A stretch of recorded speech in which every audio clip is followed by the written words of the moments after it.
नमस्कार, स्वागत है आप सभी का। सवाल तो बनता है मैं हूं आपके साथ आयुष चित्रांश। सर्वे भवन्तु सुखिनः, इसका मतलब होता है कि सभी सुखी रहें और सभी रोग मुक्त रहें, सभी का जीवन मंगलमय बने और कोई दुख का भागी ना बने। इस वाक्य का इस्तेमाल यहां पर इसलिए हो रहा है क्योंकि सूबे की 3 जगहों पर जो धर्म से जुड़ा हुआ विवाद चल रहा है उसको लेकर के परिस्थितियां इस समय सामान्य नहीं है और उसका हल सर्वे से हो सकता है, क्योंकि विवाद का हल सबको सुख देगा और सबका जीवन मंगलमय करेगा, फिर चाहे वो हिंदू हो या मुस्लिम हो। अब यह ऐसा विवाद है जो कि सदियों से चला आ रहा है और आज भी अदालती तकरीरों में उलझा हुआ है। इन मुद्दों को सुलझाने का एक और मात्र आसान तरीका है सर्वे, जिससे तीनों विवाद सुलझ सकते हैं। जैसे अयोध्या मामले का हल निकला, काशी की ज्ञानवापी मस्जिद के सर्वे का मामला अदालती लड़ाई में उलझा है, तो कोर्ट के आदेश पर सर्वे शुरू तो हुआ लेकिन अंजाम तक नहीं पहुंचा। अब मस्जिद की वीडियोग्राफी नहीं करने दी गई तो कभी कोर्ट कमिश्नर पर पक्षपात करने के आरोप लगे। यह अकेला मामला नहीं है, इसके अलावा भी मथुरा की श्री कृष्ण जन्मभूमि और शाही ईदगाह मस्जिद का विवाद भी अदालत तक पहुंचा है। ज्ञानवापी की ही तरह श्री कृष्ण जन्मभूमि और शाही ईदगाह का विवाद सुलझाने के लिए वीडियोग्राफी और सर्वे के लिए प्रार्थना पत्र दायर किए गए। इलाहाबाद हाईकोर्ट ने श्री कृष्ण जन्मभूमि ईदगाह मामले में भी सुनवाई की है। कोर्ट ने निचली अदालत को निर्देश दे दिया है कि सभी अर्जियों को जल्द से जल्द निपटा दें। अब ज्ञानवापी और मथुरा के मामले के बीच ताजमहल का मामला भी कोर्ट में था। कोर्ट में सुनवाई हुई, जिसके बाद याचिकाकर्ता को फटकार लगाई गई कि ताजमहल के 22 कमरों को खुलवाने वाली याचिका को खारिज भी कर दिया गया। तो वहीं जिसका इंतजार पिछले 4 महीनों से वाराणसी में हो रहा था, उसका फैसला आज कोर्ट ने सुनाया है। कोर्ट ने ज्ञानवापी मामले में सर्वे और वीडियोग्राफी करने वाले एडवोकेट कमिश्नर को बदलने की मांग को खारिज करते हुए यह कहा है कि इस पूरे परिसर का सर्वे होना चाहिए। साथ ही साथ एक और स्पेशल एडवोकेट कमिश्नर की नियुक्ति भी कर दी है। तो 17 मई से पहले ज्ञानवापी मस्जिद के सर्वे करने के आदेश कोर्ट ने जारी किए हैं, जिसका सर्वे एडवोकेट कमिश्नर अजय मिश्रा और विशाल सिंह खुद करेंगे। तो अब वाराणसी में यह सर्वे होगा और सर्वे के बाद क्या निकलेगा यह देखना होगा। लेकिन सवाल यहां पर यह है कि सर्वे के बाद क्या जो राज दफन है वो खुलेंगे, तो ज्ञानवापी का आखिर सच क्या है और सर्वे से श्रृंगार गौरी मंदिर का इतिहास क्या सामने आ पाएगा। ये सवाल सर्वे के खत्म होने के बाद ही इसका हल मिलेगा, क्योंकि अभी भी आपने देखा कि सर्वे को लेकर के सवाल थे। सर्वे करने के लिए जब टीम गई तो मस्जिद के अंदर नहीं जाने दिया गया, ये कहते हुए क्योंकि सर्वे में मस्जिद के अंदर नहीं जाने दिया जाए या मस्जिद के अंदर सर्वे होना है या फिर नहीं होना है, इसको लेकर के कोई स्पष्टता नहीं थी। लेकिन अब चूंकि आप देख रहे हैं कि इसको लेकर के जो स्थितियां हैं वो अब कोर्ट ने स्पष्ट कर दी हैं, तो अब सर्वे में 17 मई तक जो रिपोर्ट जानी है उसमें क्या कुछ होता है ये देखना बेहद बहुत महत्वपूर्ण रहेगा। तो ज्ञानवापी मस्जिद या गौरी श्रृंगार या फिर इसके साथ ही मथुरा के अंदर भी जो विवाद है उसको भी कोर्ट ने कहा कि निचली अदालत 5 तारीख तक सभी मामलों को सुने और उसके बाद उसकी जो याचिका है उस पर हाई कोर्ट भी सुनवाई करेगा। लेकिन अब इस सर्वे के बाद क्या ये जो तमाम तरीके की बातें इस समय लगातार चल रही हैं उसका हल निकलेगा? क्या सर्वे ही एकमात्र इसका विकल्प है कि जो विवाद हैं उनको समाप्त किया जाए? जिसी पर चर्चा करते हैं। फिलहाल हमारे साथ डॉक्टर अभिषेक राय जी जुड़े हुए हैं, राष्ट्रीय प्रवक्ता हैं समाजवादी पार्टी के, उनका रुख कर लेते हैं। डॉक्टर अभिषेक राय जी, स्वागत है आपका इस चर्चा में। डॉक्टर अभिषेक राय जी, एक तो कोर्ट ने आज जो निर्णय दिया या कोर्ट ने जो बात कही ज्ञानवापी को लेकर के कि भाई पूरे परिसर का एक तो सर्वे करना है और उसमें जो भी बाधा डालता है उसके खिलाफ आप FIR करिए, और दूसरा यह है कि कोर्ट लगातार इस चीज को कह रहा है, चाहे हम मथुरा वाले प्रकरण में देखें चाहे हम इस ज्ञानवापी परिसर के प्रकरण को देखें, कि जो सर्वे होने हैं या जो रिपोर्ट हैं या जो केसेस हैं उनको निपटाएं ताकि आगे इस मामले में जो कार्रवाई है वो सुनिश्चित हो सके। कैसे देखते हैं आज खासतौर से ज्ञानवापी को लेकर के जो निर्णय कोर्ट की तरफ से लिया गया? देखिए आयुष भाई, कोर्ट ने जो निर्णय किया है कोर्ट के निर्णय पे हम लोग कोई सवाल उठा नहीं सकते। उनका निर्णय कुछ सोच समझ के उन्होंने लिया होगा। अगर वो सर्वे कराना चाहते तो कराएंगे और उसमें समाजवादी पार्टी को कोई ऑब्जेक्शन किसी बात पे नहीं। समाजवादी पार्टी एक बस सीधी सी बात कहना चाहती है कि देखिए इस समय देश में बहुत सारे मुद्दे हैं और इस समय मूलभूत सुविधाएं, जिसे कहते हैं ना कि सर्वाइवल फॉर द फिटेस्ट की लड़ाई चल रही है। इस समय महंगाई एकदम अनकंट्रोल्ड है। क्यों नहीं कोर्ट संज्ञान लेके महंगाई के ऊपर सरकार को एक तल्ख टिप्पणी करती है? क्यों नहीं डायरेक्शन देती सुप्रीम कोर्ट? मैं ये पूछना चाहता हूं, क्यों नहीं बिजली संकट उत्तर प्रदेश में जिससे किसानों में हाहाकार मचा हुआ है, क्यों नहीं सरकार क्या कहते हैं हाई कोर्ट उस पर स्वसंज्ञान लेके निर्णय देती है? देखिए ये जो मुद्दे हैं ये मुद्दे जरूर है, ये कई सालों से मुद्दे चल रहे हैं और इनका समाधान होना चाहिए। पर आज देश में, प्रदेश में क्या जरूरी है, उन मुद्दों पे हमें बात करनी बहुत जरूरी है। मैं मानता हूं ये आस्था का मुद्दा है, सारी चीजें हैं, जिस अपने इतिहास का मुद्दा है, सारी चीजें हैं। सर्वे होगा, सारी चीजें, दूध का दूध और पानी का पानी होगा, उसके बारे में मैं कोई टिप्पणी कह तो रहा हूं। निर्णय पे कोई टिप्पणी कोई राजनीतिक दल, चाहे मैं चाहे कोई भी पार्टी हो, नहीं कर सकता। भाई माननीय न्यायालय का आदेश है, सबको उसका पालन करना पड़ेगा और हम सब भी उसके लिए कृतज्ञ सारे कृतज्ञ। नहीं, लेकिन अभिषेक जी, लेकिन आप तो कह रहे हैं कि चलिए इस पर टिप्पणी नहीं करना चाहिए, लेकिन अखिलेश यादव जी तो कह चुके हैं कि भाई ज्ञानवापी का ये जो पूरा मामला है तो भारतीय जनता पार्टी का पॉलिटिकल एजेंडा है। तो अगर कोई वादी जा रहा है या इसको लेकर के कोई आपत्ति जता रहा है, कोर्ट उस पर कोई निर्णय कर रहा है, तो ये भारतीय जनता पार्टी का पॉलिटिकल एजेंडा कैसे बन जाता है? मैं आपको आयुष भाई बहुत सीधी सी बात बता रहा हूँ। देखिए, अभी आपने ताजमहल का देखा होगा, एक याचिकर्ता ने एक याचिका दायर करी और क्या निर्णय आया आपने सुन लिया कि दिस इज नॉट परमिसिबल, उसको रिजेक्ट कर दिया, याचिका को खारिज कर दिया। तो उसी तरीके से माननीय राष्ट्रीय अध्यक्ष जी ने यही तो कहा कि ध्यान को भटकाने का एक प्रयास है भारतीय जनता पार्टी के कार्यकर्ता और उनके नेताओं द्वारा, क्योंकि जनता के मुद्दे पे बात नहीं करना चाहते। वो कोर्ट के सामने ऐसे ऐसे चीजें लेके जा रहे हैं कि माननीय न्यायालयों को इस तरह के आदेश देने पड़ रहे हैं। हम माननीय न्यायालय के निर्णयों पे कोई सवाल, कोई प्रश्न चिन्ह नहीं लगा रहे। हम उनका स्वागत करते हैं, हमेशा करते हैं। न्यायालयों के निर्णय पे कोई टिप्पणी नहीं करना चाहता। नहीं, तो लेकिन जो कोर्ट जा रहे हैं अभिषेक जी, जो कोर्ट जा रहे हैं वो तो कोई भारतीय जनता पार्टी के कोई नेता तो है नहीं कि यहाँ कोई भारतीय जनता पार्टी का नेता गया हो, तब भी आप कहिए कि भाई इनका एजेंडा है। जो जा रहे हैं उनका भारतीय जनता पार्टी से क्या लेना देना? आयुष भाई, अगर आप इसकी जांच करेंगे, सारी चीजें समझेंगे, आज तक क्यों नहीं हो गया वो? आज तक क्यों वो सो रहे थे? ज्ञानवापी का मुकदमा कब से चल रहा है? कब से चल रहा, आप मुझे बता दो। आज तक सो रहे थे कि आज अचानक योगी जी की सरकार आई और आज वो अचानक जग गए और आज वो ले जाके याचिका दायर करते? क्यों साहब, मैं ये पूछना चाहता हूँ। आज तक सो रहे थे। देश को आजाद हुए कितने साल हो गए? मैं आपसे पूछ रहा हूँ। 1947 में देश आजाद हुआ, आज 75 साल हो गए। 75 साल में इससे पहले क्या स्थिति नहीं थी? नहीं, ये तो वो याचिकाकर्ता बताएंगे कि भाई वो अभी क्यों गए या वो पहले क्यों नहीं गए, लेकिन उनका भारतीय जनता पार्टी के साथ कनेक्शन कैसे एस्टेब्लिश होगा कि भारतीय जनता पार्टी ने कहा कि आप जाइए? ये तो एस्टेब्लिश करना पड़ेगा और इसका आधार बताना पड़ेगा कि पहले नहीं गए आप जा रहे हैं। तो ये तो कोई बात नहीं है ना कि अभी सरकार इसलिए आप जा रहे हैं तो आप कह दीजिए भारतीय जनता पार्टी का है। मान लिया समाजवादी पार्टी की सरकार होती चले जाते तो कोई ये कहता कि समाजवादी पार्टी के हैं जानने वाले।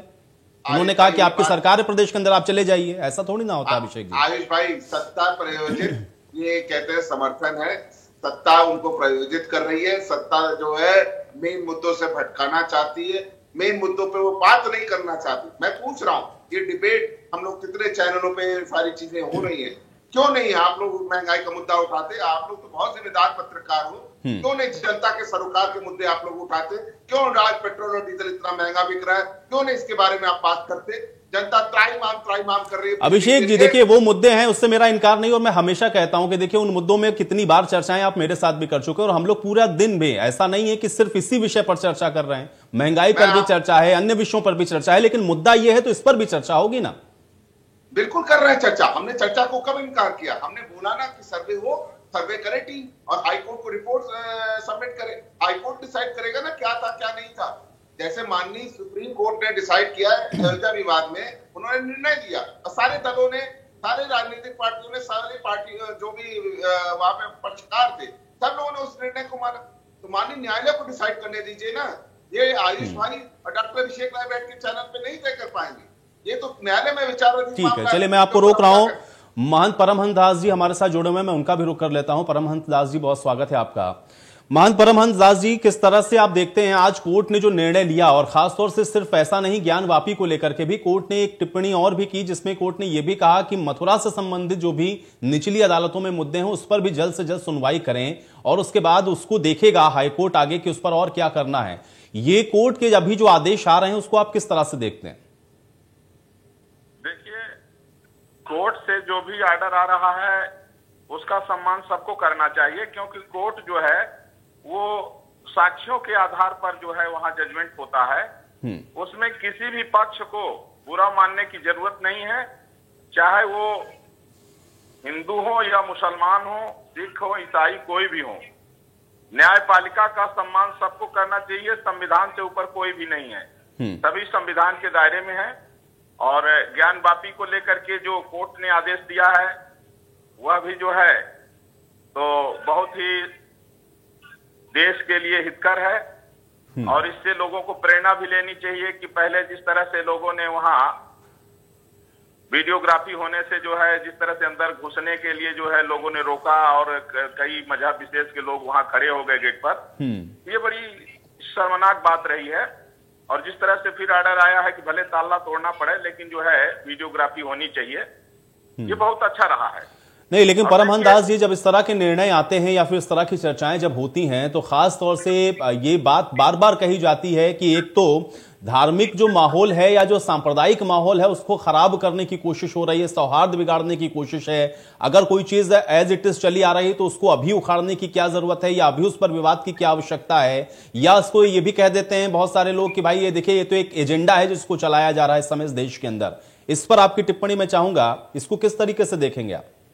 देखिए, सिरफिरे लोग हैं जिनको भारतीय न्याय व्यवस्था पर जिनकी आस्था नहीं है, विश्वास नहीं है, अदालतों पर विश्वास नहीं है।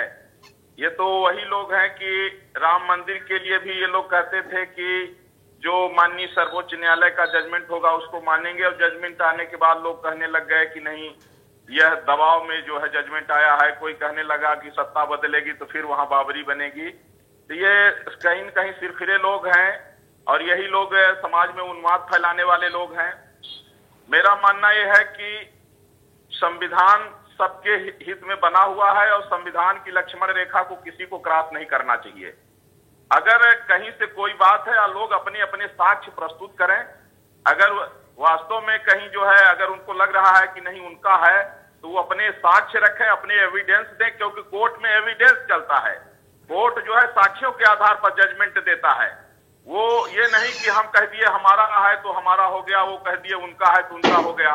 ये सब चलता रहेगा। और जो लोग इस तरह की बातें करते हैं कोर्ट के प्रति अनास्था पूर्वक, तो उनको भी जो नहीं, कोर्ट के प्रति अनास्था तो चलिए ठीक है, लेकिन जगत गुरु जी एक चीज और इसके साथ है ना कि ये भी तो कहा जाता है, और खासतौर से पॉलिटिकली जब हम लोग राजनीतिक तौर पर देखते हैं तो ये भी उठता है सवाल कि एक तो आज के जो मुद्दे हैं, एजेंडे हैं, उससे भटकाने के लिए एक तरीके का ये पूरा जो प्रकरण है जानबूझ करके राजनीतिक महत्व के लिए इसको कहीं ना कहीं फोर्स किया जा रहा है या इसको बढ़ाया जा रहा है। क्या इस नजरिए से आप देखते हैं कि राजनीति हो रही है या राजनीतिक लाभ लेने के लिए इन मुद्दों को उठाया जा रहा है?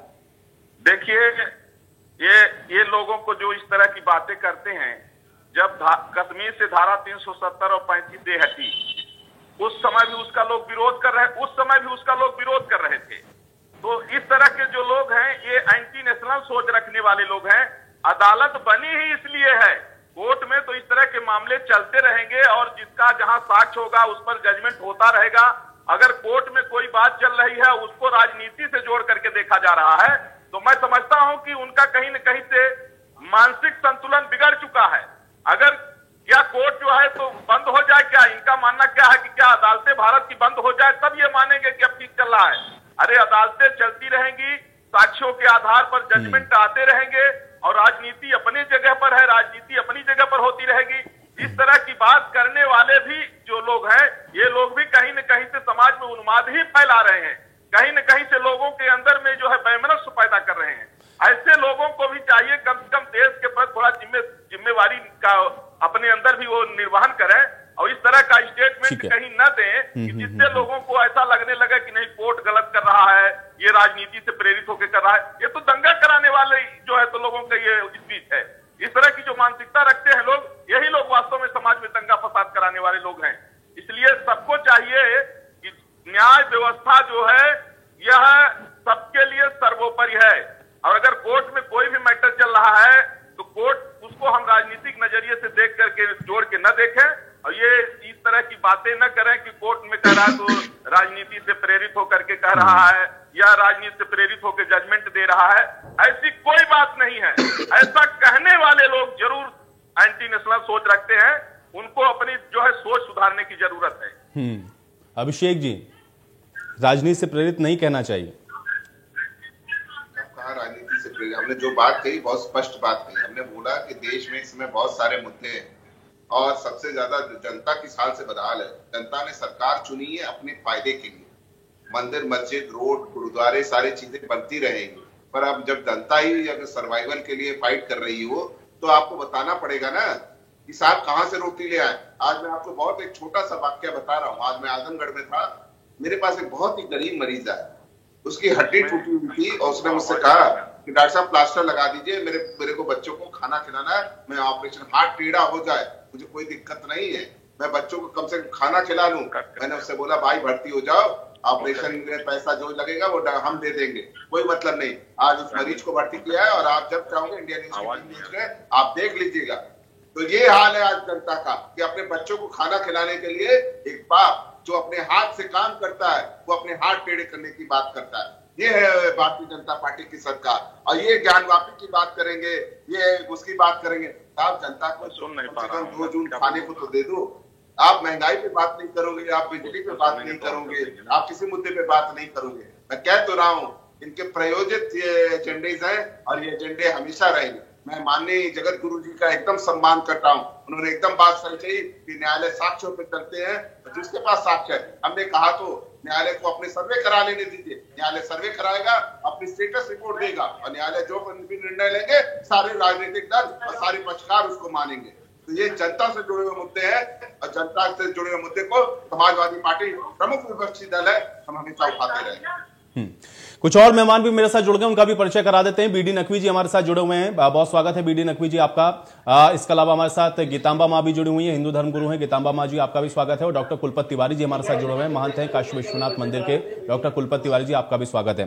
बीडी नकवी जी मैं आपके पास आऊंगा। बीडी नकवी जी किस तरह से देख रहे हैं आज जिस तरीके का फैसला कोर्ट ने दिया है एक सर्वे को लेकर के, आप इसको किस नजरिए से आप देखते हैं? बीडी नकवी जी मैं आपके पास आऊंगा। बीडी नकवी जी किस तरह से देख रहे हैं आज जिस तरीके का फैसला कोर्ट ने किया है सर्वे को लेकर के, आप इसको किस नजरिए से आप? बीडी नकवी जी क्या आप मुझे सुन पा रहे हैं?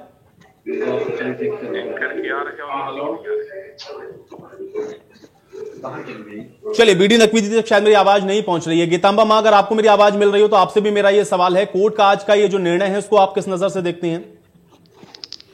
ये सराहनीय है जो कोर्ट ने आज न्याय दिया है, बहुत ही बढ़िया न्याय दिया है और बड़ा सराहनीय है। और हम जहाँ तक समझते हैं कि अगर हम न्याय पर भरोसा करें तो हमारे लिए न्यायालय बहुत अच्छा है और हिंदू समाज धैर्य से अगर इसको स्वीकार करे तो बहुत अच्छी चीज है। हमारे लिए न्याय आज अच्छा लगा, बहुत अच्छा लगा।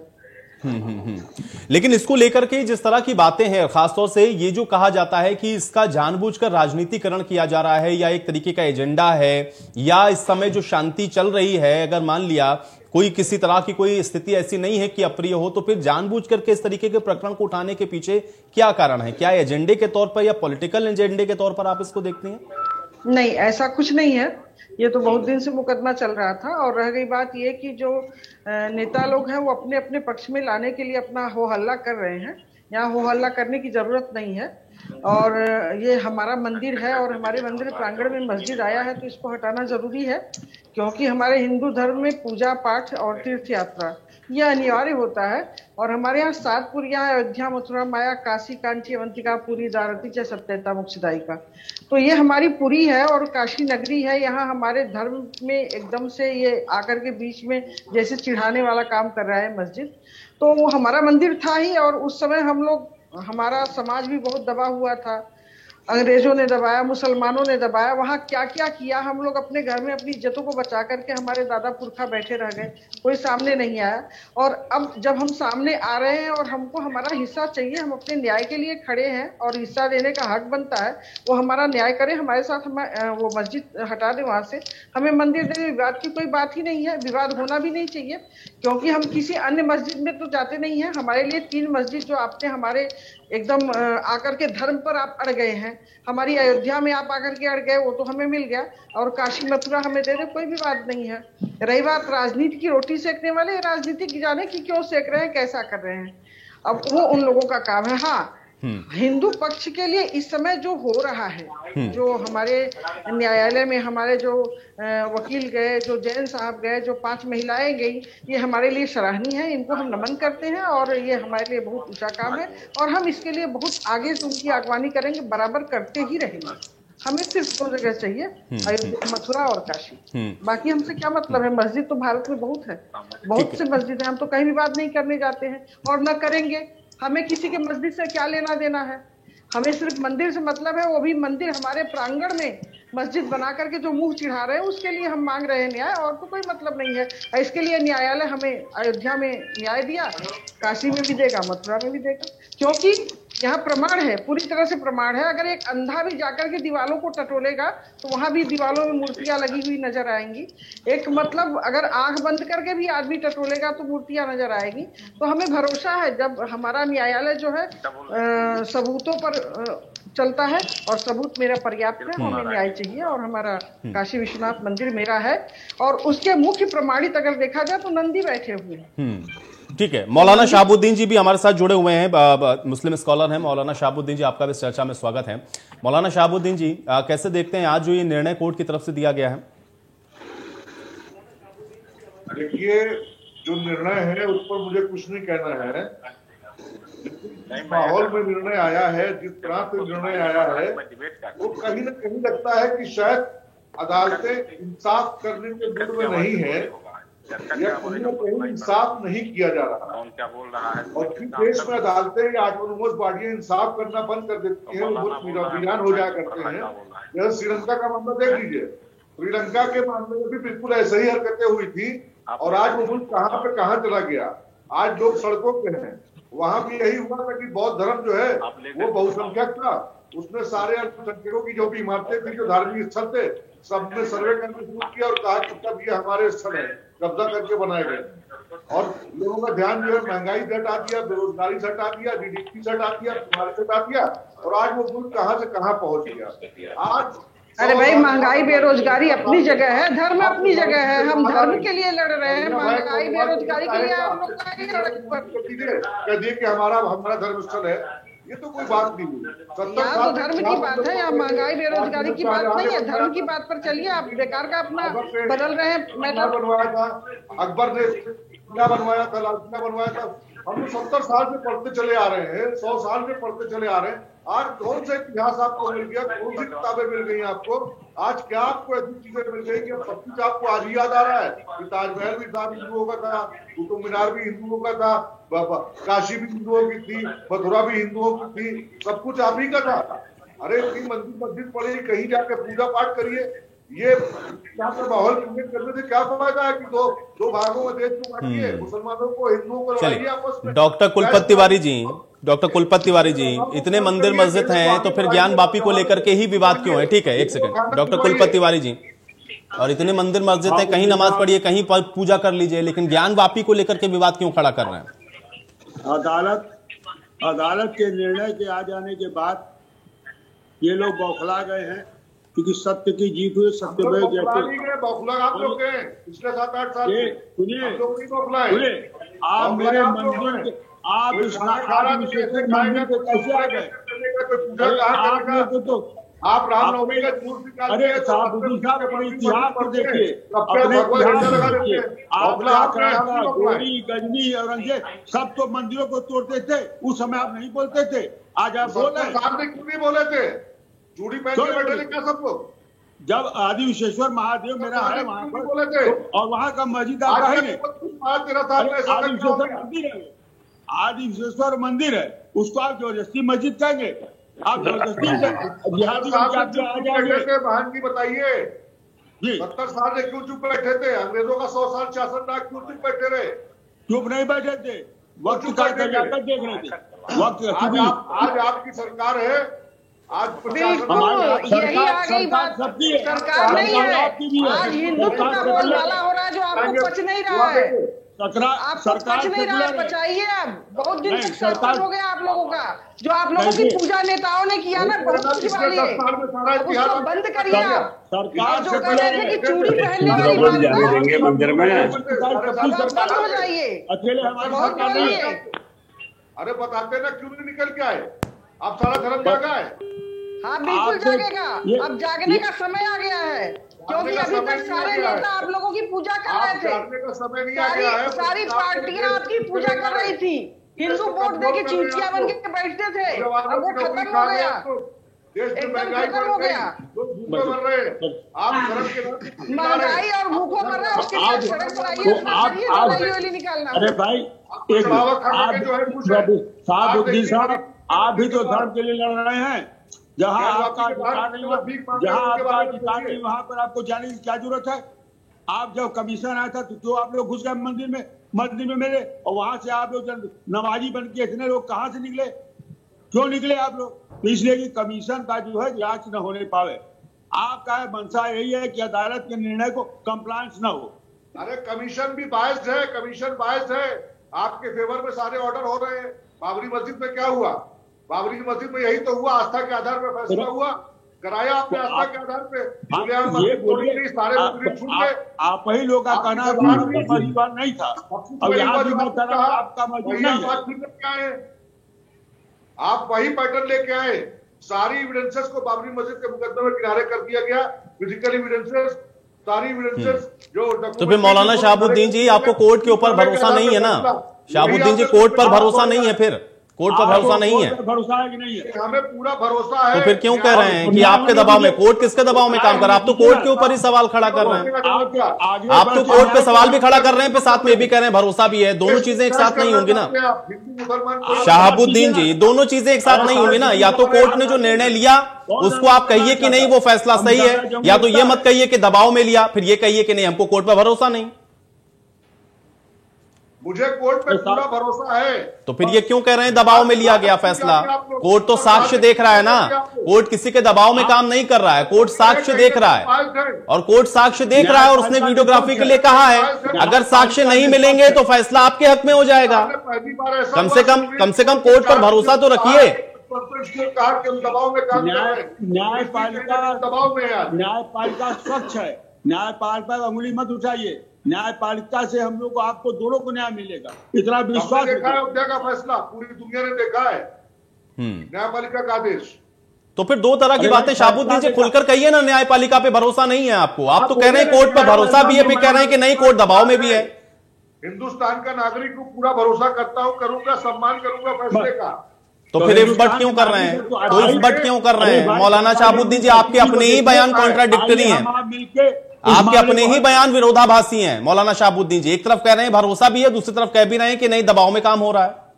माफ कीजिएगा, मैं मौलाना नहीं हूं, मैं एडवोकेट हूं, मैं स्कॉलर हूं, मुस्लिम स्कॉलर। मेरा नाम सलाउद्दीन है, मौलाना नहीं हूं, वरना मैं मौलाना बनना चाहता हूं। हिंदुस्तान में दो लोगों ने हिंदुस्तान को घर किया बेड़ा। जब वकील है तब क्यों अफसोस कर रहे हैं भाई? वकील है तो कोर्ट में जाइए, अफसोस करने की क्या जरूरत है आपको? तो कोर्ट में जाऊंगा ही, बिल्कुल जाइए कोर्ट में। आप नहीं, लेकिन क्या फिर वहां तो दबाव में काम हो रहा है ना शहाबुद्दीन जी, कैसे करेंगे? मैं तो यही समझ रहा हूँ ना।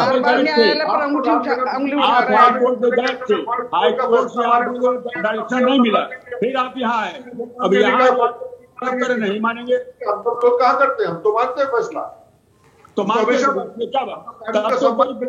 अरे वकील साहब, इससे बढ़िया क्या बात? दूसरे न्यायविद है, आप तो न्याय दिलाने वाले हैं, तो हम न्याय दिलाइए। दिलाते हैं, हम संविधान की इज्जत करते हैं।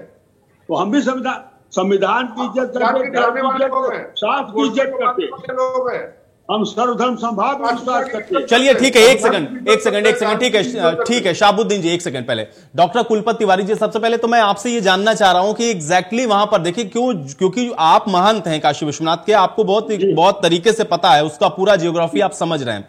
विवाद है असल में क्या? क्योंकि जो ये कहा जा रहा है कि भाई वहां पर श्रृंगार गौरी के पूजन को लेकर के है, टाइटल सूट को लेकर के नहीं है ये पूरा प्रकरण, फिर ये विवाद क्यों है? देखिए, विवाद ये है कि हमारे आदि विश्वेश्वर महादेव जो है नीचे भूतल में विराजमान है, उत्तर की तरफ जो है मुख किए हुए नंदी लोगों को देख रहे हैं, और उस तहखाने में जो है तमाम शिवलिंग है। उस तहखाना मंदिर है, जिसको लोग तहखाना क्या होता है? वो आदि विश्वेश्वर का मंदिर है, जिसमें शिवलिंग है, और मस्जिद के ताला बंद है, और उसके अरे शहाबुद्दीन जी भाई सुन लीजिए, देखिए दूसरों को भी सुनना सीखिए। शहाबुद्दीन जी आप स्कॉलर हैं, दूसरे को सुनेंगे तो बेहतर जवाब दे पाएंगे, बीच में इंटरप्ट करने से कोई फायदा नहीं। शहाबुद्दीन जी ऐसे नहीं चर्चा नहीं होती मौलाना शहाबुद्दीन जी, ऐसे चर्चा नहीं होती, आप पहले सुने दूसरे को। तो मंदिर के ठीक पीछे जो है दीवार पर हमारे जो है बने हुए सूर्य है, कमल है, चंद्रमा है, तमाम जो आकृतियां बनी, और नीचे महाश्रृंगार गौरी है, जो नवरात्र के जो है चतुर्थ दिन उनका जो पूजन का विधान है, दोनों रात में भक्तगण आते हैं और हिंदू को जनमानस को जो है एकदम दर्शन होता है। इनका जो है जहां तक सवाल है, ये प्रथम तल में सीढ़ी चढ़ के जाते हैं। जब 92 में जब सुरक्षा व्यवस्था की गई तो इनके सुविधा प्रदान की गई, आप सीढ़ी से ऊपर जाएंगे, नीचे ऊपर नहीं करेंगे, और उसके बाद जाते। और अब इसके बाद इन्होंने देखा कि जब ये तो ये लोग नमाज पढ़ना शुरू कर दिया, इतने मुस्लिम भाई आके नमाज पढ़ने लगे, जैसा लगा कि मक्का मदीना यही हो गया। तो जानबूझकर भी आपको लग रहा है किया जा रहा है, इसलिए कि अपना ताकत दिखा रहे। जब हमारे जब कमीशन जब वहां गए थे तो इतने बंदे इनके निकल आए, नौजवान अंदर से कैसे निकल आए, ये कहां से निकल आए, इसके बारे में ये बतावें ना कि कहां से। डॉक्टर अभिषेक राय जी, देखिए आपने कहा कि कोर्ट का फैसला है या कोर्ट ने अगर इसको सब जुडिश किया हुआ है तो फिर उस पर सबको भरोसा होना चाहिए। कोर्ट ने अगर एक सर्वे की टीम भेजी, एक सर्वे की टीम अगर डॉक्टर अभिषेक राय जी कोर्ट ने भेजी, तो फिर उसका विरोध होना क्यों शुरू हो गया? एक सेकंड, अरे शहाबुद्दीन जी भाई, अरे शहाबुद्दीन जी, शहाबुद्दीन जी सुनिए भाई, दूसरों को सुनिए, आपको मैं समय दूंगा तब बोलिएगा। डॉक्टर अभिषेक राय जी, ये विरोध क्यों शुरू हो गया? सर्वे की टीम तो कोर्ट के आदेश पर गई थी। देखिए, वहां पे जो भी विरोध शुरू हुआ वो उनके कहते हैं कोर्ट कमिश्नर के जो गैर वक्तव्य व्यवहार था उसके ऊपर। हेलो जी अभिषेक जी जी, तो वहां पे वो सारी चीजें शुरू हुई, उसका विरोध किया। विरोध करने का इस संविधान ने सबको अधिकार दिया, और जुम्मे के दिन क्या कहते हैं वहां पे प्रशासन ने ऐसा नहीं, और हम उस बात के लिए कह रहे हैं कि कोर्ट का निर्णय सर्वमान्य है। कोर्ट ने जो भी निर्णय लिया है समझ के साक्ष्य के आधार पे लिया। सारे हिंदुस्तानी सभी लोग संविधान को मानते हैं, सभी लोग न्यायपालिका में विश्वास रखते हैं, और सभी लोग उस बात को मानेंगे। जो दूध का दूध होगा, पानी नहीं। लेकिन अभिषेक जी कैसे होगा? देखिए अभी आप खुद इस चर्चा में जुड़े हुए हैं, एक तरफ आप देख रहे हैं कि ये भी कह रहे हैं कि हमको कोर्ट के फैसले पर भरोसा है, दूसरा ये भी कह रहे हैं कि न्यायपालिका दबाव में काम कर रहा है। जब इस तरह से इफबट होने शुरू हो जाएंगे तो कैसे किसी निर्णय पर पहुंचेंगे? देखिए, मैंने क्या बोला, कुछ चीजें प्रायोजित होती है पर न्यायपालिका पे विश्वास सबको है। जैसे अयोध्या का प्रकरण था, सुप्रीम कोर्ट ने निर्णय लिया और सभी पक्षकारों ने, सभी राजनीतिक दलों ने, सभी साथियों ने उस बात को, निर्णय को गर्मजोशी से स्वागत किया।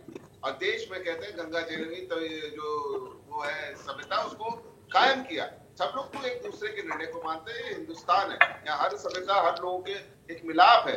हम इसीलिए ना हम लोग एक दूसरे के लिए समर्थन करते हैं। तो जो कोर्ट का निर्णय होगा, न्यायपालिका का निर्णय वो सबके लिए सर्वमान्य है, और उसको देखा जाएगा क्या निर्णय आता है क्या नहीं आता है। कोर्ट के निर्णय पे टिप्पणी हम नहीं कर सकते, बस मैं यही कहना चाहता हूँ। ठीक है। मैं एक चीज और ध्यान से थोड़ा सा समझना चाह रहा था गीतांबा जी से, और गीतांबा माँ जी एक चीज और मुझे थोड़ा बताइए, क्योंकि विरोध अगर हो रहा है किसी विषय को लेकर के तो जाहिर बात है कि कुछ आपत्तियां उनकी भी होंगी। आपको लग रहा है कि क्या अनबायस्ड तरीके से इन सारी चीजों पे कहीं ना कहीं जो एक्शन है वो हो रहा है, इसलिए भी उधर से विरोध है? दोनों बातों को बराबर सुना जाना चाहिए, उनका पक्ष भी क्या है? देखिए आयुष जी, अभी तक जो भी चीजें थी इनके पक्ष में थी। इनका अपना सरकार था, इनकी अपनी पूजा थी, लोग इनको पूजते थे, लोग इनसे कभी इनके हक को कभी बताए ही नहीं कि वो मेरा हक है। इनको पता ही नहीं था कि वो हम लोगों का हक है। अभी तक ये लोग दूसरे का हक खाते रहे, इनको उसी पर विश्वास रहा। इनको आज तक ये नहीं पता है कि विश्वनाथ मंदिर के प्रांगण में मस्जिद कहां से आ गई। ये सोचने वाली बात है। और आपके किसी मस्जिद में, एक मिनट रुकिए वकील साहब, एक मिनट आप रुक जाइए, और मस्जिद वही बनती है जहाँ पैसा लेके। आप रुक जाइए, कह रहे हैं ना, आप रुकिए, आप बस बोलने दीजिए हमें। कब्जा करके नहीं बनता है। आपके किसी मस्जिद में मंदिर बनने हम गए हैं? हम मस्जिद में ठीक है शाहबुद्दीन जी, पहले सुन लीजिए। अरे भाई अपनी बारी का इंतजार करिए, अरे अपनी बारी का इंतजार करिए। हमने कहा कि हमारा ये मंदिर है। सुनिए एक मिनट, आप चिल्ला के नहीं जीतेंगे, आपको बस चिल्लाना है। वो एक कहा गया कि जिसकी ढपली उसकी राख, तो आप बस बेमतलब का चिल्ला रहे हैं, बेमतलब का आप चिल्ला रहे हैं। आपके चिल्लाने में कोई दम नहीं है। और आप सुनिए वकील साहब, जिससे आप बात कर रहे हैं ना, वो वहाँ के महंत है, वहाँ का जर्रा वो जानते हैं, वहाँ की एक चीजें आप जानते हैं। आप जिससे बात कर रहे हैं वो वहाँ के महंत हैं, वो उनके परिवार के अधिकार से पूजा करते लोग चले आ रहे हैं। उनको हर चीज पता है कि कहाँ मूर्ति है और कहाँ क्या है। आप उनसे बात ना करिए, हमसे बात करिए ना, हम कर रहे हैं ना। देखा है अदालत आपने किसी मस्जिद में जाकर के अगर हम दावा किए हो, आपका रुख करूंगा मैं, किस तरीके से आप इसको और देख पा रहे हैं, क्योंकि इसका जो विरोध हो रहा है उसके पीछे के कारण आपको क्या नजर आ रहा है? क्या आपको लग रहा है कि वाकई में इसका जो विरोध है वो सिर्फ इसलिए है क्योंकि दोनों पक्ष को सही तरीके से नहीं सुना जा रहा है, या कुछ और कारण भी आप समझते हैं? कब्जा हमारा हिंदू पक्ष एकदम सही है आयुष जी, और हम एकदम बिल्कुल सही हैं। हम न्याय मांग रहे हैं, हमें न्याय चाहिए, और न्याय हमारे ये है कि मस्जिद का जो अंश है वो हमारा मंदिर का है हिस्सा। सलाउद्दीन शिबू जी, आपको मेरी आवाज मिल रही है क्या? मंदिर ही है। आप फिर वही चाहते हैं कि अयोध्या की तरह ये भी मामला 90 साल चले? होगा, 90 साल नहीं जाएगा, बहुत जल्दी निर्णय होगा। हम किस मस्जिद में गए हैं मंदिर बनाने? आप यही चाहते हैं? किस मस्जिद में हम गए हैं मंदिर बनाने? चलिए, मुझे माफी के साथ आप सभी को रोकना होगा क्योंकि आप में से किसी की भी आवाज मैं नहीं सुन पा रहा हूं, और इसलिए ये बहुत महत्वपूर्ण है समझना कि आखिर किस तरीके से इस पूरे प्रकरण में अब कोर्ट आगे का जो निर्णय है वो क्या लेता है, और कोर्ट इसको किस तरीके से आगे, और इस पर जब सुनवाई करेगा तो किन एविडेंस के साथ आगे बढ़ेगा, ये देखना होगा। चूंकि आज कोर्ट की तरफ से दोबारा ये फैसला लिया गया है कि ये पूरा जो परिसर है उसका सर्वे होना है, और सर्वे के बाद क्या निकलेगा ये भी उससे ही ज्यादा महत्वपूर्ण होगा। और सर्वे चूंकि 17 मई तक इसको पूरी तरह से इंक्लूड करना है, और सर्वे के अंदर क्या रहेगा कोर्ट उसके आधार पर आगे की जो कार्रवाई है उसको बढ़ाएगा। लेकिन हाँ, जो विरोध हो रहा था वो आप लोगों ने देखा, और अब कोर्ट का चूंकि इस पर यह आगे निर्णय है कि इसका सर्वे आपको दोबारा से करवाना है, और अब सर्वे जब होगा तो उसके बाद ही ये जो चीजें हैं वो स्पष्ट हो पाएंगी। आप सभी का बहुत शुक्रिया हमारे साथ जुड़ने के लिए, और इसी के साथ सवाल तो बनता है में मेरे साथ फिलहाल इतना है।